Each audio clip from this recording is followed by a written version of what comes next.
Hey class, Mariah here. For my critical and creative project, I will be making a holiday wreath. Look how excited I am. Yay! Fall is my favorite season, so the wreath and design represent me and hold these amazing creative thinkers together.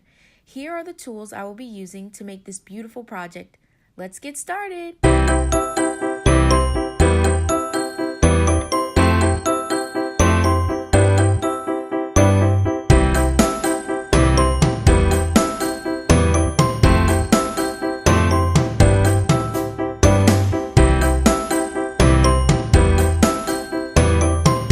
As I'm making my wreath, I will talk about Mary Shelley and Muriel Rukeyser. Both inspired my technique in the way I decided to weave this wreath.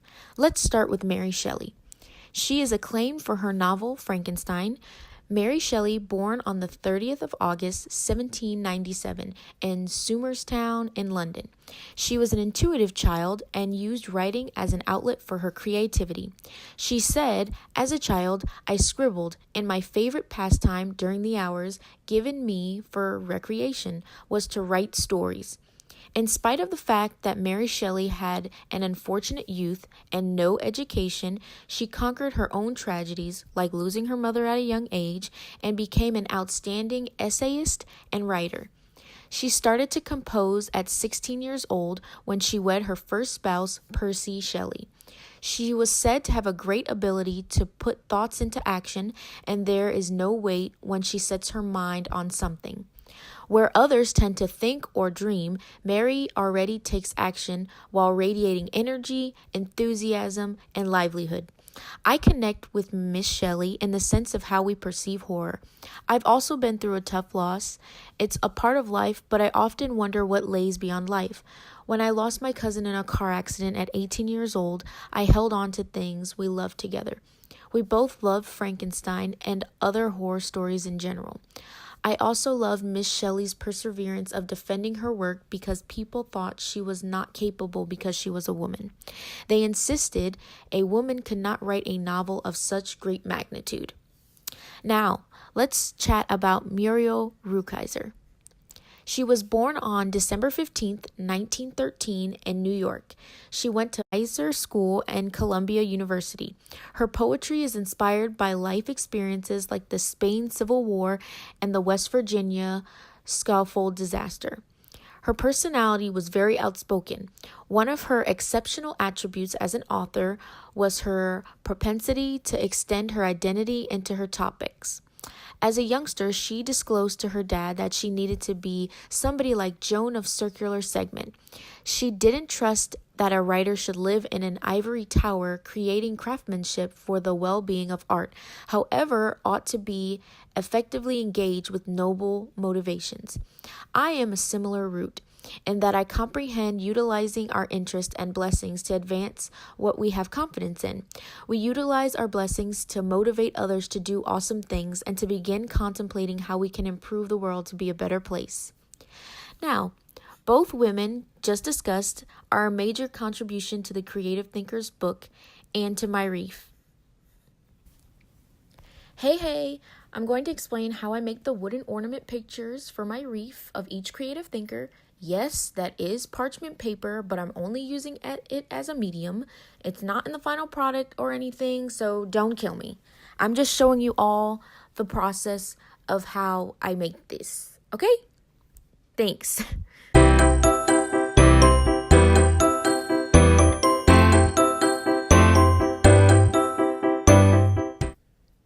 Now, let's talk about Maya Angelou and Annie Dillard, two incredible women I had to choose for this project.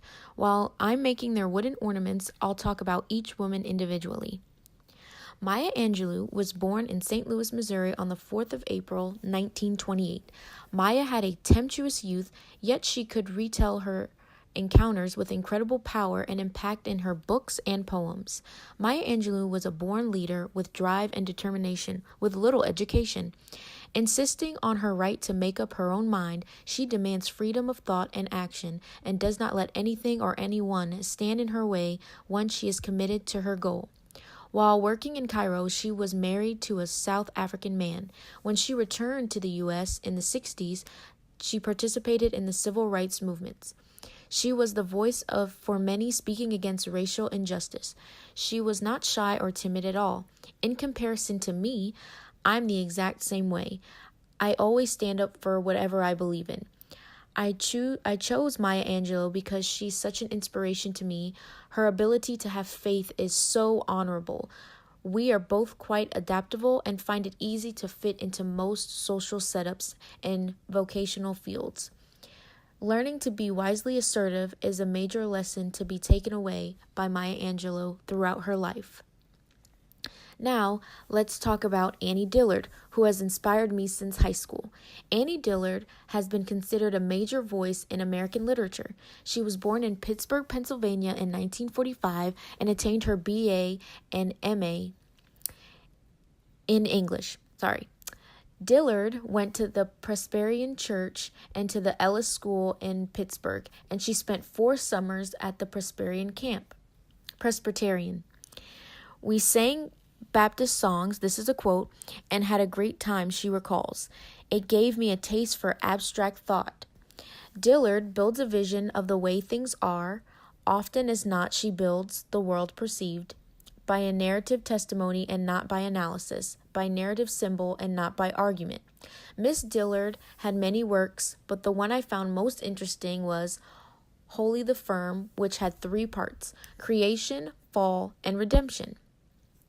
I chose Annie Dillard because I love reading her works. I love to go hiking and experience nature in its true form. Life is so beautiful, and she depicts the best parts of it. She's not afraid to ask questions, and I admire her about that. Understanding her career, she accomplished so much. We can focus on her unique approach through nature and discovery. Now, let's discuss some creative dancers/musicians, Anna Halpern and Matt Callahan. Anna Halpern was born on the 13th of July, 1920 in Wilmette, Illinois as Anna Schumann. She went to New Terrier Secondary School and afterward the College of Wisconsin to study dance. She was hitched to Lawrence Halpern afterwards. Over her long career, Anna has made in excess over 150 dance theater works and composed 3 books. A huge number of her dances were relative to her background. Anna had stretched out limits to address social issues, construct network, encourage both physical and enthusiastic mending, and associate individuals to nature. Because of the racial turmoil of the 1960s, she united an all-black and white artist in a shared performance called Service of Us. She, at that point, framed the primary multiracial MOVE organization and progressively centered around social equity topics. Miss Halpern reminds me of my sister and how important dance is as an outlet to express oneself. Interpretive dance is so beautiful and an absolute joy to watch. Now let's discuss Matt Callahan. Matt Callahan was born on July 14th, 1951 in San Francisco, California. New mentalities towards females, education, and society were encapsulated in his mythology, whose impact kept on spreading amid the 20th century as present day moves forward. From youth to pre-adulthood, Callahan considered and performed at Peter's Right.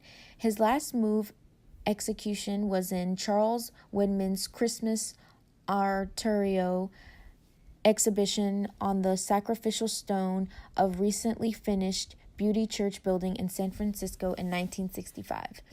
I connect with Matt Callahan because of his tenacity. He was a dedicated musician, much like myself. Music inspired everything else he accomplished, like his involvement with modern dance. I've played the flute for 14 years of my life. Music has influenced my life to become the determined person I am. The creative outlet of music promotes discipline and creative thinking. Now, after discussing these amazing people and connecting with them to my life, let's create the final product.